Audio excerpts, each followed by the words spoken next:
va tenter de répondre à plusieurs questions. Comment vivrons-nous en 2050? Est-ce qu'on doit s'attendre à un changement radical de nos modes de vie? Nous savons que le compte à rebours est lancé pour effectuer la transition environnementale qui s'impose pour lutter contre le réchauffement de la planète. Qu'on mise sur la sobriété, qu'on mise sur les innovations technologiques ou qu'on mise sur les deux, ce sont des changements de grande ampleur et qui convient de commencer dès maintenant. Il y a déjà des choses qui ont été mises en place. On aurait a priori gagné 1 degré par rapport aux projections de 2015, ce qui est plutôt positif.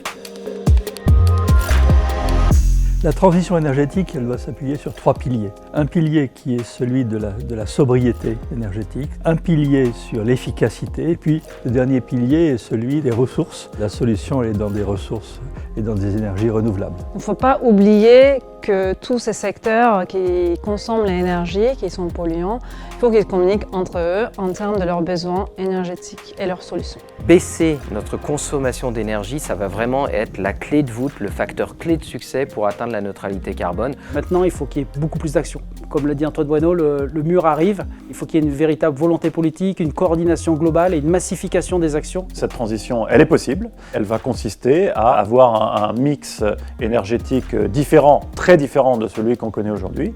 Et elle va aussi avoir des conséquences importantes sur le monde de manière générale et nos sociétés en particulier. Les gens du CINOV, on a besoin d'eux. Sans l'ingénierie, sans les bureaux d'études, rien ne se fera.